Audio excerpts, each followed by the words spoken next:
noches, edición número 447 entre ustedes y nosotros. Buenas noches, Jorge, te felicito porque veo una sonrisa en tus también labios. me salió la sonrisa porque siempre hacemos algún comentario futbolístico y esta vez, bueno, River dio el bombonerazo, como lo llaman, y Independiente, que hoy justamente tenemos dos hinchas de Independiente. Buenas noches, Mario Giannoni. ¿Qué tal? Buenas noches. Siempre los invitados los presentamos después de un breve editorial, pero como es también simpatizante del rojo y se ve en la cara de contento, lo presentamos al inicio del programa.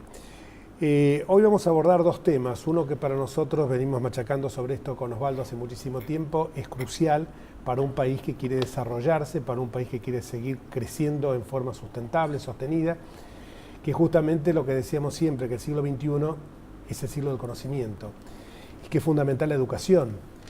Y ese tema nos parece que si queremos tener una sociedad que realmente sea progresista en el auténtico sentido de lo que es el progresismo, no este progresismo a la violeta que nos pretenden inculcar con el relato oficial reiteradamente, es justamente el tema que vamos a abordar con Mario Giannoni, que es el tema justamente de la educación. Y luego también vamos a abordar el tema de la realidad económica con uno de los actores o efectores más importantes, en nuestro caso concreto en la Ciudad de Buenos Aires, que son los representantes del sector inmobiliario. Hablábamos del discurso que repetidamente nos señalan desde el vértice del poder político y no podemos menos mencionar que reapareció la presidenta con sus monótonas ya y realmente innecesarias cadenas nacionales. Siempre hemos sostenido desde esta columna que las cadenas nacionales son precisamente para no hacer propaganda política, sino para denunciar hechos que realmente son graves o que pueden producir una conmoción. Por caso se usan en otras partes del mundo cuando se trata de inundaciones, terremotos, catástrofes o situaciones realmente que motivan una urgencia de que el soberano, que quien detenta el poder, utilice ese medio. Evidentemente no para transmitir cuestiones que realmente le importan poco a la gente, como cuántos aires acondicionados tiene la madre de la presidenta, o otras cuestiones que realmente son baladíes y que serían muy interesantes si se subsumieran a una charla de café. Pero utilizar la cadena nacional para decir cosas que a lo mejor no son importantes y ese verdugo que tienen todos o tenemos todos los que estamos en televisión, que es el rating, lo castiga sustentablemente a estas cadenas nacionales porque la gente inmediatamente o cambia de canal o quizás lo apaga hasta que viene algún programa un poco más interesante. Pero ayer, como hay dos versiones, o sea, primero está la cadena nacional, pero después está una versión más light, doméstica, que tiene la presidenta desde los balcones del patio de las Palmeras, y que es hacia los militantes, no solamente los aplaudidores de turno, que están en las primeras filas y que actúan como si se los ordenara una clac, sino que en el patio de las Palmeras pasó algo muy curioso. La presidenta no tuvo mejor idea que agraviar a 4 colegios que son, y justamente con el tema de la educación, 4 colegios que son de avanzada, son un orgullo para, no solamente para quienes trajinamos sus aulas, como es el caso del Colegio Nacional de Buenos Aires, en el caso de Osvaldo Pérez San Martino y en el mío, sino también que ofendió al Nacional de La Plata, al Nacional de Montserrat y a la Escuela Superior de Comercio Carlos Pellegrini. Y quiero ser textual como lo dijo a esos colegios, dirigiéndose al Cuervo Larroque, egresado también de Nacional de Buenos Aires: vos que sos de Buenos Aires, pero iban las élites, iban los hijos de los profesionales, no llegaban los pibes de los barrios más humildes, de las villas, de los barrios más alejados. Realmente ignorancia supina. Ingresé en el año 59 y egresé en el 64. La gran mayoría de los chicos que eran mis compañeros de colegio vivían en barrios carenciados y recuerdo un caso muy particular. Uno era hijo de un inmigrante español analfabeto, conserje de un hotel alojamiento que en aquel momento se llamaban Amoblados, ¿no? O algo por el estilo. Así nos han contado. Hijos de encargados de edificio iban. O sea que era un colegio que realmente era igualador de las clases sociales. Es algo ofensivo que la presidenta haya dicho esto. Justamente colegios que se han caracterizado por su meritocracia. El caso concreto Nacional de Buenos Aires, les puedo asegurar, y quienes me están mirando que fueron a ese colegio, podrán aseverar mis dichos, y vos también, que a ese colegio no se entraba por acomodo, sino que se entraba por riguroso orden de mérito. Hubo presidentes de la República, ministros, jueces, empresarios, y empresarios, no voy a hacer nombres, pero muy poderosos de la Argentina, que sus hijos no pasaron el examen de ingreso, en consecuencia no ingresaron al Colegio Nacional de Buenos Aires. Creo que debe ser, y yo siempre cito los casos, por lo menos que yo conozco, debe haber otros, donde el acomodo no existe, que es en el Colegio de Escribanos para obtener el ser titular de un registro o adscripto, no porque el colegio sea auspiciante de este programa, y el Colegio Nacional de Buenos Aires. Y también sería injusto si no hiciera un comentario del Colegio Único de Corredores Inmobiliarios, no porque después vengan representantes de ese colegio, sino porque también me consta que tampoco ahí el acomodo existe en cuanto a la evaluación de los exámenes. Esto es una afrenta seria y ataca a algo que a nosotros nos parece esencial, que una sociedad se maneje por la meritocracia no es malo, y si hay una élite del pensamiento, no es malo tampoco, siempre y cuando esa élite no se transforme en soberbia y no critique a quienes realmente no nos regalaban nada en la Nación de Buenos Aires. Yo di 28 exámenes entre diciembre, marzo y previas, y lo digo sin sonrojarme, porque si uno no sabía, iba a dar examen y lo daba reiteradamente. Las dos químicas, inorgánica y orgánica, las aprobé en un mes de diciembre cuando me tenía que ir del colegio. La tabla del Mendeleev de memoria la sabía. ¿Y a qué venía además esa ofensa gratuita? La charla de café es como si nos pusiéramos a comentar con Mario, con vos, y Parra, los goles de Parra, cosas por el estilo. Me parece que es totalmente innecesario. En un café estaría bárbaro, pero si no hacemos periodismo deportivo acá, es realmente innecesario, baladito también. Pero vamos a nuestro programa y discúlpenme que a lo mejor me emocioné un poco con este tema, pero es el colegio que uno quiere y donde uno se formó como, más allá de lo que me dieron mis viejos, como uno se formó realmente como uno llegó a ser en la vida. Mario. Buenas noches de vuelta. Y vos que también, buenas noches, y vos que también defendés la excelencia en la educación, fuiste ministro de Educación del gobierno de Enrique Olivera en la Ciudad de Buenos Aires. Queremos que nos cuentes un poco esto que vemos con dolor, que es el hecho que haya casi un mes sin clases y que todavía no tengamos realmente resuelta definitivamente el tema docente. Estos últimos años, particularmente estos últimos meses, se ha hablado y se ha escrito mucho de lo mal que está la educación argentina. Ya es casi un lugar común escuchar en programas políticos, en programas especializados en el tema, lo mal que nos fue a los argentinos en las pruebas PISA, lo mal que nos va en las pruebas de evaluación, y pareciera que no hay solución a la vista. Los datos estadísticos son realmente muy, pero muy preocupantes. Cada vez hay más transferencia de alumnos de escuelas públicas a escuelas privadas, sectores de muy bajos recursos que hacen un esfuerzo tremendo, que a veces les cuesta mucho llegar a fin de mes para satisfacer necesidades básicas, juntan unos ahorritos para mandar a sus chicos a la escuela parroquial, a la escuela del barrio, para que puedan aprender una segunda lengua o para que puedan iniciarse en el lenguaje de las nuevas tecnologías. Y para que tengan clases. Y para que tengan clases. Por suerte el paro en la provincia de Buenos Aires, que era el más importante por el volumen, se ha solucionado. Esperemos que encuentren un mecanismo, aunque nunca va a ser igual, para recuperar los días perdidos, y que la asistencia a clases se traduzca en resultados y en buen rendimiento, ¿no? Ahora, Mario, esto coincide con una década en la que la Argentina tuvo excedentes de recursos y muchos de los cuales, según podemos ver, se aportaron a la educación, por lo menos así las partidas presupuestarias fueron cuantiosas. Ahora, el resultado de esta inversión es muy malo.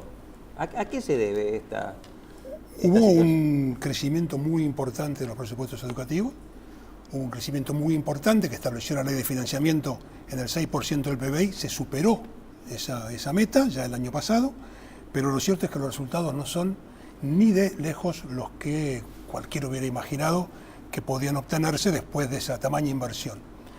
Me parece que hay algunas cuestiones culturales, estructurales en la sociedad argentina, ¿no? Cuando hablamos de educación, en general tendemos a concentrar la idea en la escuela, el edificio, la banderita, el guardapolvo blanco. En realidad la educación de una sociedad es el conjunto de las instituciones públicas, de las organizaciones sociales, organizaciones no gubernamentales y, por supuesto, del sistema educativo y de los medios de comunicación. En una sociedad democrática, yo creo que el principal factor de educación son los poderes constituidos y el funcionamiento de las instituciones. Y después, los medios de comunicación. La ejemplaridad. La ejemplaridad del funcionamiento.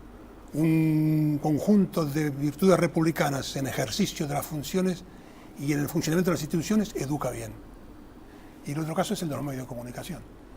Quienes son responsables y quienes son dueños de los medios de comunicación suelen decir que están para entretener e informar. Lo cierto es que también educan, aunque a lo mejor no se lo propongan, pero conforman el sujeto, en consecuencia educan. Y hay buena y mala educación.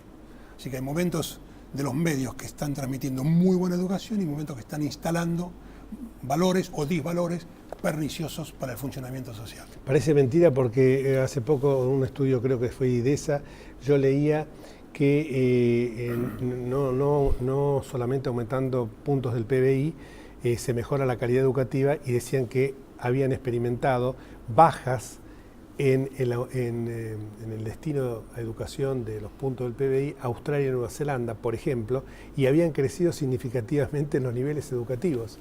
O sea que uno ve que si es para repartir netbook nada más en los colegios, y eso va sin ningún contenido atrás, el chico la netbook la va a usar para llegar a la casa, ponerse a jugar con la Play y nada más, ¿no?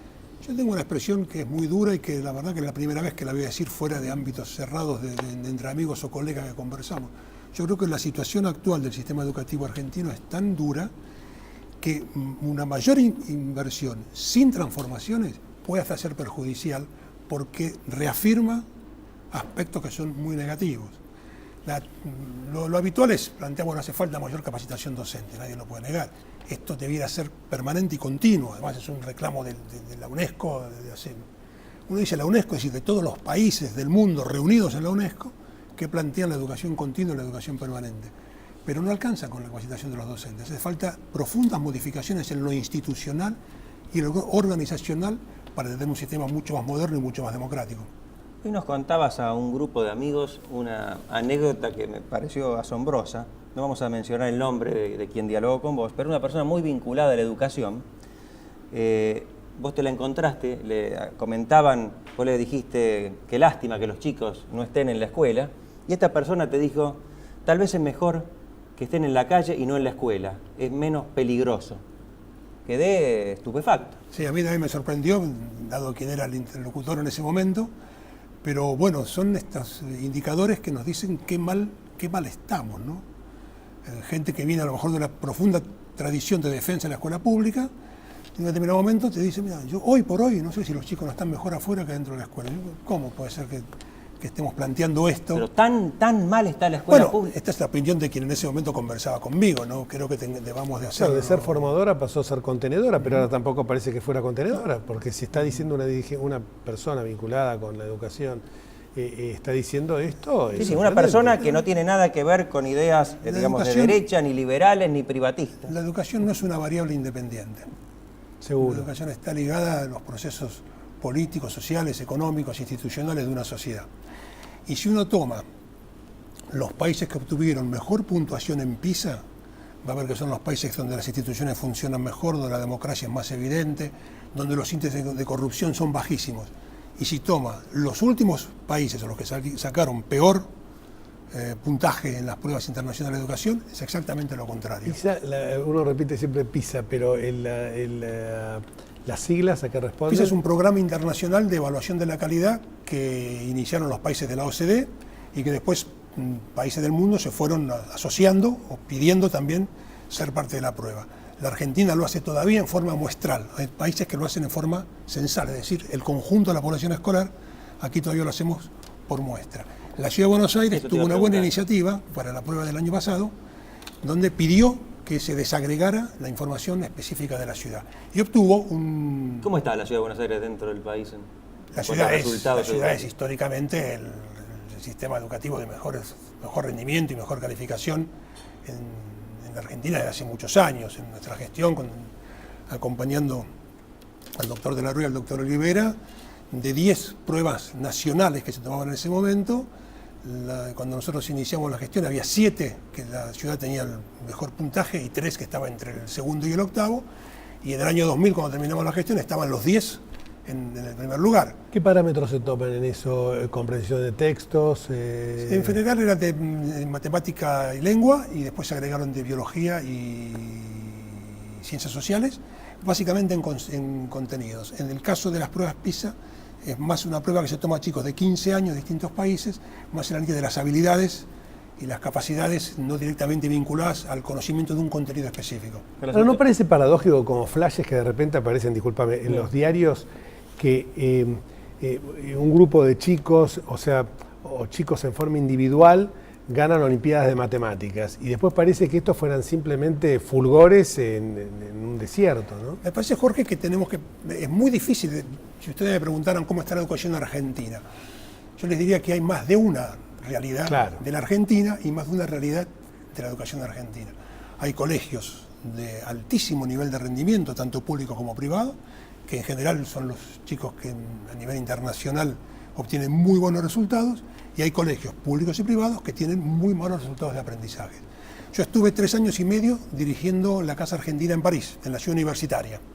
Todos los años llegaban 80 y 100 graduados universitarios o estudiantes universitarios a formarse en Francia.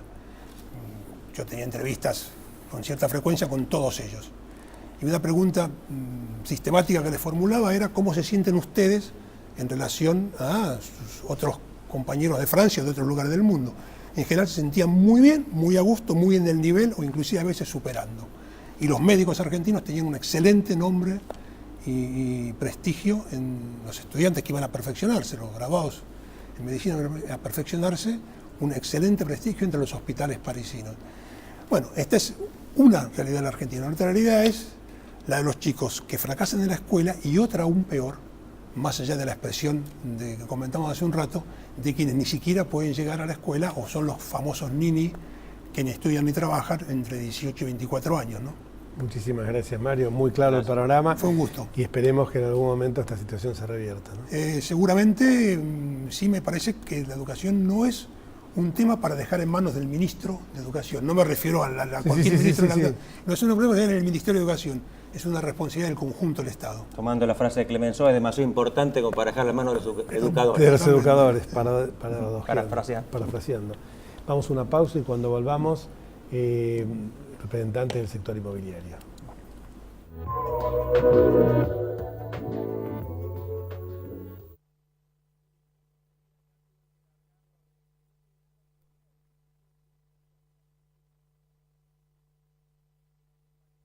Vivimos en un mundo que necesita minerales, pero sabemos que, antes que nada, necesitamos un mundo donde vivir. Cámara Argentina de Empresarios Mineros, por una minería limpia, segura y sustentable.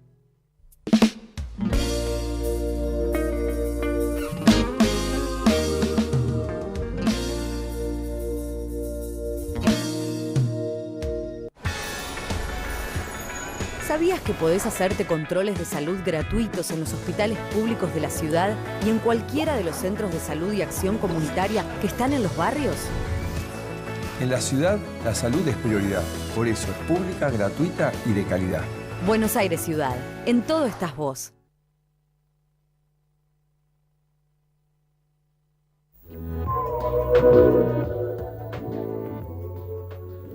Y en este segundo bloque contamos con la presencia de un viejo conocido nuestro, viejo no por la edad, sino por su constante ser hombre de consulta de este programa en lo que hace a la actividad económica y en particular al sector inmobiliario. Néstor Warenten, secretario del Colegio Único de Corredores Inmobiliarios, gracias por venir. Martín Boquete, vicepresidente del Colegio Único de Corredores Inmobiliarios, muchas gracias a ambos por venir. Quería aclarar que en el bloque anterior, cuando nos referíamos a estos dos colegios, Escribanos y el Colegio Nacional de Buenos Aires, también mencionamos a CUSIGBA, pero que CUSIGBA, como el colegio público, que también me consta que no se matricula cualquiera, sino aquel que reúne los requisitos, el Colegio Público de Abogados de la Capital Federal, son colegios que realmente tienen el control de la matrícula y el ejercicio del poder de policía. No se trata de instituciones con calidad docente como puede ser el Nacional de Buenos Aires, o los colegios que mencionábamos antes.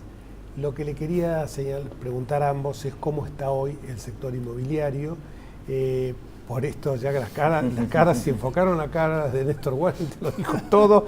Ya podría preguntarle, ¿está hoy el sector inmobiliario? Claro. No, ¿cómo? Porque después de este cepo cambiario, después venimos... lo que pasa es que a veces... Mira, te lo voy a contar a vos, Martín, que es la primera vez que venís al programa. La cantidad de veces que hemos hablado de estos temas y que uno ve y que lo escucha hablar a Néstor o a Hugo Menela o a Héctor Dodorico o a Carlitos Sotelo, a quien viniera o al actual presidente de la Cámara, Roberto Arévalo, siempre caemos en lo mismo. Cuando fue la ley de alquileres que pretendían sacar, cuando hubo préstamos para el sector, siempre tuvimos la esperanza de un cambio y siempre vamos para peor. Y mi sonrisa, Jorge Osvaldo, de alguna manera es porque la respuesta es recurrente. En definitiva, a partir del 11 de octubre del 31 de octubre, del año 2011, que es cuando se instala el cepo cambiario, indudablemente, ahí es donde comienzan todos los males, porque no cabe la menor duda de que esto de alguna manera lo que genera es una incertidumbre y una falta de seguridad, previsibilidad, seguridad jurídica, por sobre todas las cosas, confianza en la gente. De modo tal de que estos 2 años que han transcurrido de vigencia del cepo cambiario, bueno, nada ha cambiado para bien, todo ha cambiado para mal. Y la pauta la da ya no solamente la disminución abrupta que ha habido en el nivel de escrituraciones, ya no solamente en la ciudad de Buenos Aires, también en el interior del país, provincia de Buenos Aires, sino también la merma en la cantidad de desarrollos inmobiliarios, o sea, la merma en la cantidad de permisos que se presentan en los municipios para construcción. Ya no solamente hablamos de Buenos Aires, que la caída ha sido a la tercera parte aproximadamente en el año 2013 comparado con el año 2011 o 2010, sino también en el Gran Buenos Aires y en Córdoba, que por ejemplo la actividad venía muy bien, también ha disminuido este sector. De modo tal de que, en definitiva, nosotros lo que decimos que en tanto y en cuanto no se restablezca la confianza en el público, indudablemente el sector no se va a modificar. Ahora, el cepo, por lo que dicen los economistas, mientras no haya cambios profundos en la política económica y no se restablezca la confianza general, que pareciera difícil que vaya a ocurrir, se va a mantener. El cepo ya de por sí salió publicado en el boletín oficial en el día de hoy, la prórroga nuevamente, que ya viene siendo, digamos, prorrogado consuetudinariamente, de modo tal de que, bueno, en buena hora que el mercado inmobiliario dispone de esa herramienta, ¿no es cierto? Pero la realidad es que esto no ha modificado la confianza en la gente. Más allá de que, y sin entrar a abrir juicio en cuanto al cepo, o mejor dicho, al blanqueo, lo que significa como blanqueo, ¿no es cierto?, la posibilidad de suscribir sedines, más allá de entrar en esa discusión, pero lo concreto es que aquel que necesita blanquear tiene la posibilidad y evidentemente esos sedines se pueden trasladar al mercado inmobiliario, con lo cual el mercado inmobiliario le da la bienvenida al instrumento, pero indudablemente esto requiere de la confianza en el público.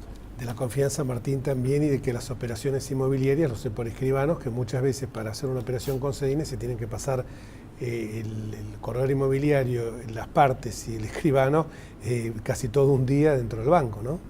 Sí, el CEDIN es un instrumento técnicamente muy bien diseñado desde el punto de vista financiero y jurídico, sin embargo comercialmente ha tenido escasa repercusión. Yo en lo personal creo que es por el momento de poca confianza. Como todo título hay que tener mucha confianza en su emisor y en este caso el argentino está bastante descreído o al menos confundido respecto a la emisión de títulos públicos, principalmente cuando se trata de una moneda que está casi prohibida, entonces se duda mucho acerca de su implementación. De hecho, los 700 millones de dólares que se van emitiendo en estos meses de vigencia hablan un poquito de la poca vigencia que ha tenido el instrumento, ¿sí? ¿Los precios bajan? A eso le iba a preguntar, teniendo en cuenta la caída del nivel de operaciones y la devaluación, de manera que en términos de pesos los dos estamos pensando lo mismo. Mucho más caro. Sí. A ver, los precios bajan, muy buena pregunta. En primer lugar, lo que quiero decir con respecto a la devaluación en el mercado inmobiliario se produjo en octubre del 2011. A partir de octubre del 2011 ya existió un dólar paralelo y entonces ahí las operaciones inmobiliarias, principalmente las residenciales usadas, que se hacen en dólares billete, digamos, fueron de alguna manera complicadas por la existencia del cepo desde ese entonces. Si medimos los precios en dólares billete desde octubre del 2011 a hoy, en la generalidad han bajado. Uno cuando ve las publicaciones duda respecto a lo que digo, cuando habla con los propietarios también, porque han pasado dos cosas principales en estos 2 años casi de cepo cambiario. Una es que se ha restringido mucho la oferta de metros cuadrados, muchos propietarios que no desean salir al mercado a ofrecer su inmueble en estas condiciones, o sea, no están dispuestos a bajar el precio, y otros que están dispuestos a bajar en porcentajes bastante mínimos, mantienen su precio en el que piden, pero después ceden un porcentaje mayor de lo habitual al momento del cierre de la operación. ¿Cuánto es ese porcentaje? Y si uno lo compara de punta a punta, puede ser en el orden del 10-15% aproximadamente. Los inmuebles de alta gama, como por ejemplo uno ve en Puerto Madero, que sigue construyéndose, y bueno, uno dice esos inmuebles tienen que tener un destinatario, o sea, alguien los debe adquirir. ¿Sigue ese un mercado activo ese? Hay muy poca construcción en este momento en Puerto Madero, o sea... Sí, Puerto Madero tomó emblemáticamente. Convengamos que se ha construido y se ha vendido oportunamente. Hoy son un par de proyectos simplemente los que están en Puerto Madero. Pero digamos, Puerto Madero siempre fue una isla, Jorge. Siempre fue una isla, no fue la generalidad del mercado. Indudablemente, ese rango premium inmobiliario se mantiene en los precios. Lo que no sé cómo está marchando, no sé si Martín vos tenés alguna información, cómo puede estar marchando la demanda. Yo entiendo que de alguna manera debe estar ligeramente replegada también.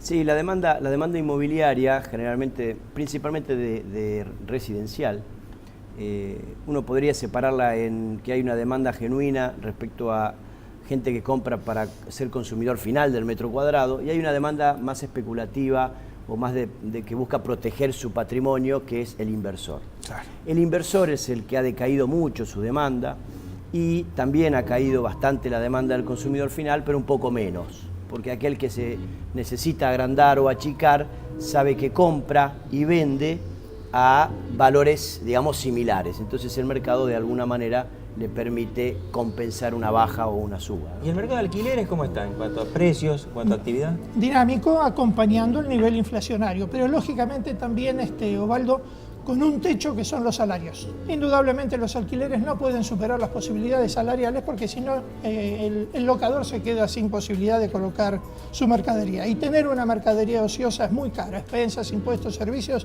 indudablemente sería una alternativa muy cara.